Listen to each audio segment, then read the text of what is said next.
Also new tonight here on The Current, we have an island to talk about.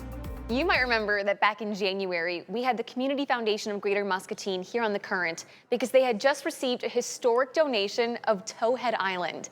This is the large island in the Mississippi just off of downtown Muscatine, and we'll show it to you here in a second. But there were questions about what to do with the island. The answers might be coming from local middle schoolers. So we have Adrienne Tow, Director of Strategic Impact with the Community Foundation, joining us now. Adrienne Tow, I'm so sorry. It's okay. It's so nice to have you here with us. Thank you for being here. Thanks so much for having me. All right, can you refresh us on these things? Just how large is this island and what's out on there right now? Yeah, so 129 acres of undeveloped land, and it will remain that way. But it's two islands, the same land mass, but Towhead Island consists of a sort of a smaller section of land, but then a larger, and that's the section of land that our students were exploring. Yeah, there's like nothing out there right now. Correct. There's not even a bridge to get onto the island from the mainland. So you have all these middle schoolers from Susan Clark. They spent 6 weeks researching the island. How did this partnership come about? Yeah, absolutely. So when the island was donated, the Joe and Betty Rao Memorial Fund, part of the impetus behind the donation was to get youth more connected to the river and more connected to its lands.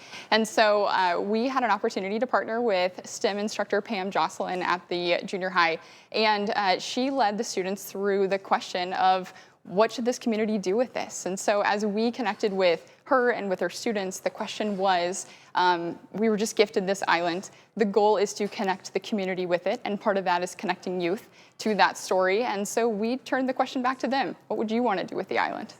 So over 6 weeks, what were they doing? How many times did they go out there? So they haven't been to the island yet, but okay. we do hope to get them out there. So what they did first was they came up with their own questions. So it was everything from looking at arts or conservation or water quality or how to get people to the island or trail access. Wildlife out there, monoculture of tree systems. They got to create their own question, and then we connected them with an expert, either locally or nationally, to help them answer those questions. And then they spent 6 weeks collecting data and doing research, answering the question of, based on the question you asked, what are your recommendations for the foundation? Okay, so I am dying to know, what are their recommendations? Oh man, so many. So I'll start with some of the more concrete ones that we're taking immediate next steps on. One, a question around monoculture of the silver maples out there. Is it a good thing? Is it a bad thing? What do we do with that? And we were able to connect with the Iowa DNR and the U.S. Army Corps of Engineers. We got their forestry teams out to the island to help us answer the question of, we have a monoculture, what do we do with that? And it was pretty amazing to watch the team of experts answer the questions the kids asked. So some very immediate work is happening. There were also some questions like, can we build a tunnel underneath the river to get access to the island? And you know, for many of us, we hear that and we laugh. Of course, we're probably not going to build a tunnel underneath the island, right? However, they're working on answering a question that's really, really important to us, and that's access. How do people who don't have boats get access to the island? And so some of the questions that they were exploring, though it seemed a little out of the box, they were absolutely targeting conversations and questions that are important to us to answer. And so we're working with their ideas and their solutions to figure that out. You know, as someone that asks questions for a living, it really is children and students that I feel ask the best questions sometimes. You guys turn to a wealth of people to choose from. Yeah, absolutely. You know, we tell kids all the time that they're leaders of tomorrow, and that's true, they absolutely are, but they're also leaders today, exactly as they are. We don't need to wait for them to get older or to know more or to have more experiences for them to have a voice and have amazing ideas and an impact. And again, part of the donation of the island was connecting the community, and part of our work in that is not just accommodating youth, but it's including youth. And it's an honor to get to do the work in an intergenerational context, not only with the students who are asking the questions, but almost once a week I have someone call and say, hey, I went camping on the island 60 years ago when I was a kid, how can I help? And so getting to connect this intergenerational conversation about the land and the waters that we all share is pretty amazing.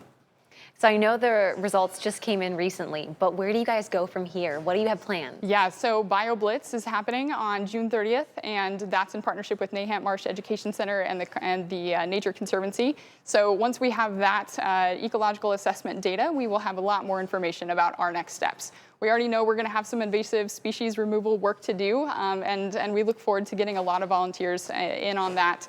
And then from there, it's conversations with youth organizations like Scouting America, Camp Loud Thunder, the Sea Scouts, Muscatine Community School District, and other organizations about how do we get their students plugged into this work on the island. But first, ecological assessments so we can be wise stewards of the land long into the future. And what is the possibility that some of these ideas might become reality maybe before these students graduate? It's very, very possible, actually. So a number of the questions, so for example, the silver maples question of is a monoculture on the island appropriate or not, and if so, what do we do about that? What we've learned is that a monoculture is appropriate in some locations, like the areas that flood the most, but it's not appropriate for the areas of higher elevation where we can improve the ecodiversity. And so we're already looking at how do we get sycamores and pecan trees and different plants that the students came up with inputted into the land. So it's happening. They asked questions and we're already on the clock of helping them put those things to life. I remember talking to the Community Foundation back in January about, what a monumental donation this was, and to see it become such a full community project. I mean, that's got to be incredible having people call in for you guys. Yeah, it's amazing, and what a gift to be a steward of that, and not only a steward of the land on behalf of the land and the waters that we share, but on behalf of the community and connecting people. There's so much community work that can happen in there, so getting students in the same room as people who camped on that island 60 years ago, in the same room as foresters and ecology experts, being able to have conversations, that's the work of community, and that's the work of connectedness, and that's the work of belonging, and it's such a gift that we get to do that through the lens of an island. And I have to imagine this is what the goal was when the island was donated in the first place, was to see this project come to life in this way. Yeah. I am so thankful for your time today. I cannot wait to hear what comes next. Yeah, come on out. We'd love to get you out there. Oh, absolutely. Is my boss listening? I would love to go out there.